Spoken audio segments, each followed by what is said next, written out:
revealed the actual sexual needs of seniors in their secret lives. In a village in Jiangxi, an elderly blind man lost 40,000 yuan.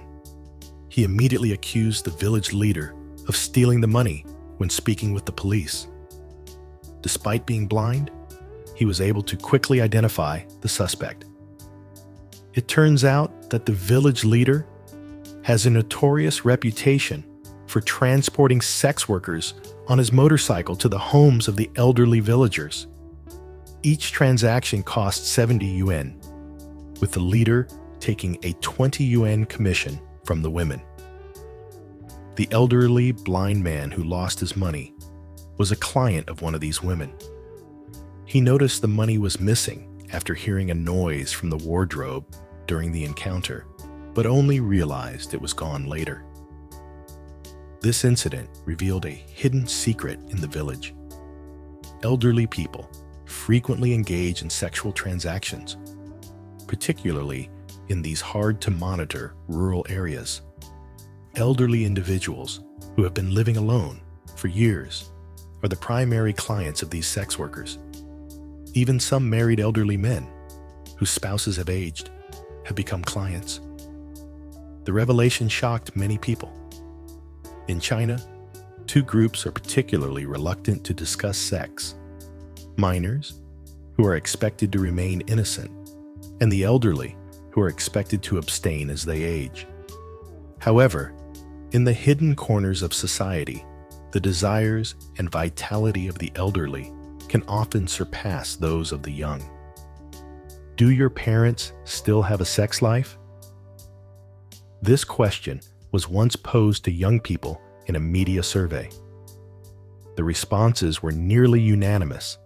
Most young people believe that their parents, given their age, probably don't have a sex life anymore.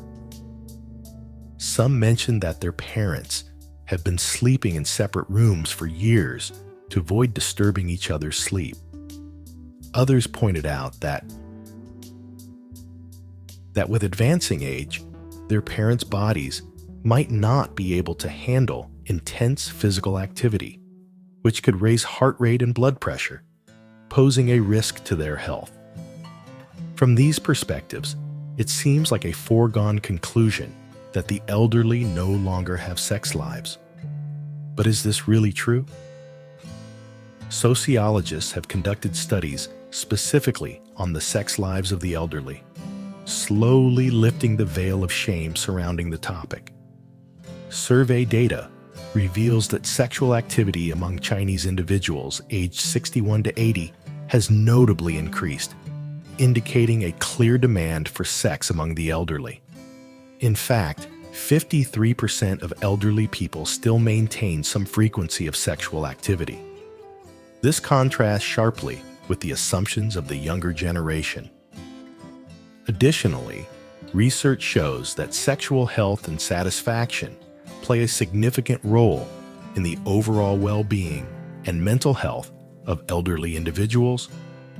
Regular sexual activity has been linked to better cognitive function, improved mood, and stronger social bonds. It appears that, contrary to popular belief, the elderly maintain an active sex life and benefit from it in multiple ways. In Ningbo Yushan Park, middle-aged women in their 40s and 50s have been offering indecent services, specifically targeting elderly men who visit the park for walks. These women charge 10 yuan for touch and 80 yuan for more intimate encounters. They initiate contact by sitting on the men's laps, holding their hands, and touching their bodies. If the men don't strongly resist, the women escalate their actions until the transaction is completed. This situation highlights the often hidden aspect of the sex lives of the elderly. Similarly, in Beijing's Changgu River Park, elderly men and women gather not for a leisurely stroll, but for matchmaking. Unlike the stereotype of reserved elderly individuals, these people have clear intentions and directly seek partners without hesitation. Once they find a suitable match, they proceed straightforwardly. Adding to this, studies have shown that social interactions and physical intimacy are vital for the emotional and psychological well-being of elderly individuals. Regular socialization and companionship can reduce feelings of loneliness and depression, contributing to a higher quality of life. Therefore, these seemingly unconventional gatherings and services are, in part, a response to the significant emotional and physical needs of the elderly population. Facing the camera, 70-year-old Carlos is anything but shy. He openly states that his primary criterion for a partner is good health. By good health, he means not just physical well-being, but also the ability to satisfy each other's needs. Carlos doesn't beat around the bush. When walking through the park, he is direct and straightforward. If he meets a woman he likes, he doesn't hesitate to invite her home. Carlos, 70, has a 50-year-old girlfriend, and they've been together for over a year. Carlos stands out because of his willingness to speak openly about his personal life. During interviews, he frequently discusses sex without any hesitation. When asked about the most romantic thing he's ever done, Carlos didn't hesitate to say it was in the car. We did it right there. When asked about the craziest thing he's done in love, he replied, 4 times a day. He also mentioned that his girlfriend is equally passionate, and they maintain a very active sex life. The sexual lives of elderly people are wilder than we might imagine. This blunt openness has sparked reactions online. Some netizens labeled Carlos as an old rogue, saying that even if he had grandchildren, they wouldn't let him babysit for fear of his influence. Others claimed he's just an aging playboy stuck in his ways. However, Carlos is actually quite sentimental. He always carries a locket with a photo of his late wife, who passed away several years ago. When he misses her, he takes it out and looks at it. During his wife's illness, he never left her side, staying by her through every difficult moment. After she passed away, he lived alone in their empty house, filled with memories of their life together, which deeply saddened him. Consequently, Carlos spends more time in the park, making friends and seeking companionship. Rather than being promiscuous, he's coping with his sadness and loneliness. Despite the increased openness about elderly people's sexual lives, society still finds it difficult to accept. Just as it is believed that children should remain innocent and ignorant, there's an expectation for elderly people to be dignified and serious. It's as if, upon reaching a certain age, any expression of need becomes seen as greed or extravagance. When these needs are voiced, long-hidden desires are exposed.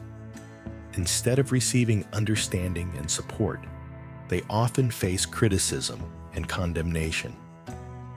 This societal perspective represents a stereotype and a form of confinement, restricting the thoughts, desires, and even the freedom of elderly individuals in their later years.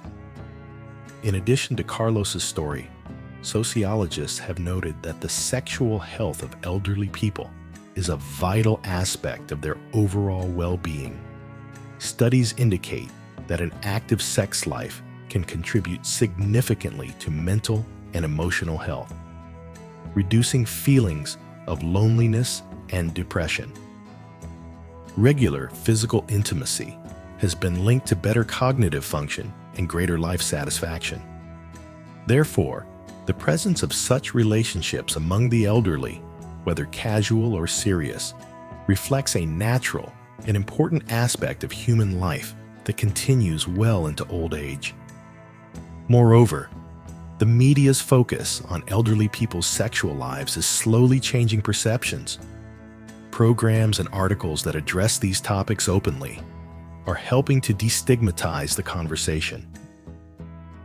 As a result, there's a growing awareness that elderly individuals, like anyone else, have legitimate emotional and physical needs. Instead of viewing these needs as inappropriate, society is beginning to understand them as integral to the overall quality of life for older adults. Furthermore, community initiatives are emerging to support the social and sexual health of the elderly. For instance, some retirement communities offer counseling and social activities that encourage forming new relationships. These initiatives recognize the importance of companionship and intimacy, aiming to improve the overall well-being of their residents. Ultimately, the conversation around the sexual lives of the elderly is evolving. As stories like Carlos's come to light, they challenge the stereotypes and misconceptions that have long surrounded this topic. By acknowledging and respecting the desires and needs of elderly individuals, society can ensure that their later years are filled with dignity, fulfillment, and freedom. Sexuality is a woven thread in the tapestry of human experience, a thread that doesn't fray with age. While youthful passion might transform, the need for intimacy and connection remains. It's as innate as the body's call for food and water. However, in China, cultural modesty often throws a veil over open discussions about sex.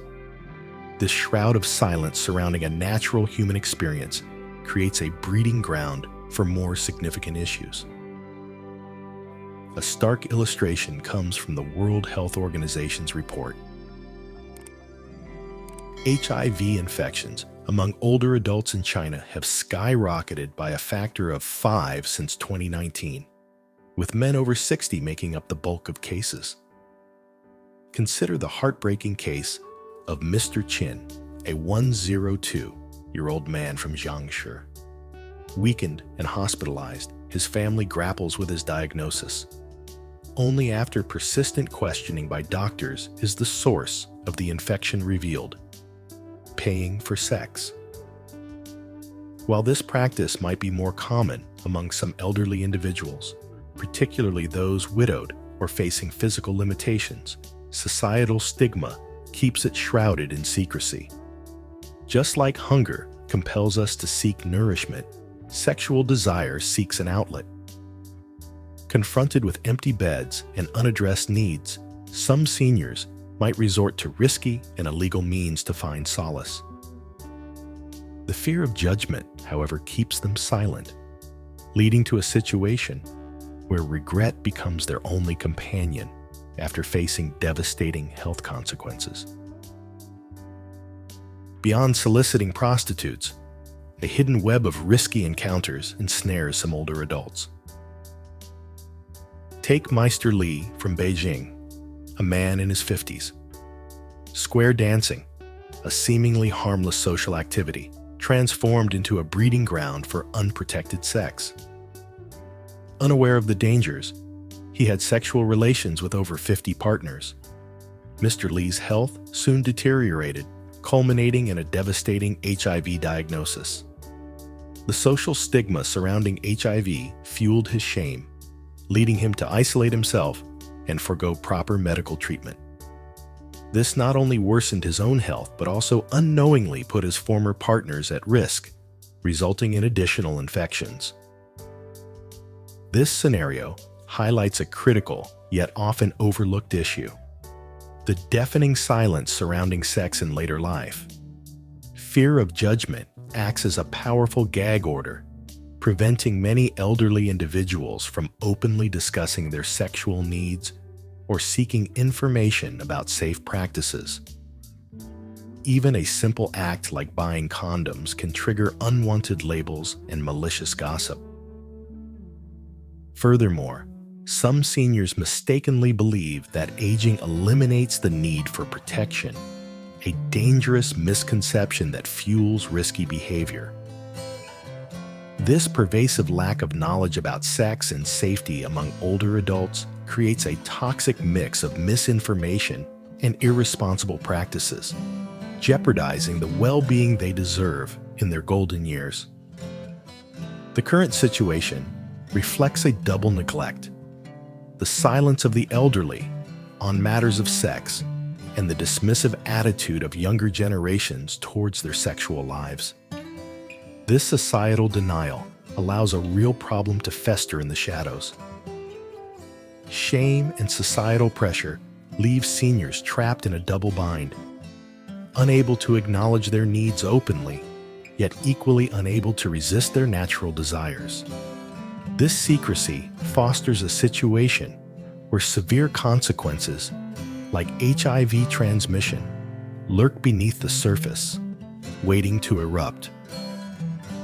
The South Korean film, The Bacchus Lady, shines a light on the often unacknowledged struggles of senior citizens facing isolation and emotional neglect. The film centers around So Young, a 65-year-old sex worker whose clientele consists primarily of lonely, white-haired men. Many are widowed or confined to bed for extended periods. What unites them is a profound sense of loneliness, with nowhere to turn for emotional connection. As So Young interacts with these men, she begins to see a reflection of her own potential future. Rather than a purely physical transaction, these encounters become about providing emotional and psychological support. Limited mobility often makes sex itself impractical for some clients. Their primary desire is companionship and conversation. In essence, their need is not for physical intimacy, but for human connection, for love. These forgotten seniors, trapped in failing bodies with a lifetime of unfulfilled emotional needs, are essentially living ghosts. Age may change our bodies, but it doesn't extinguish our fundamental human desires.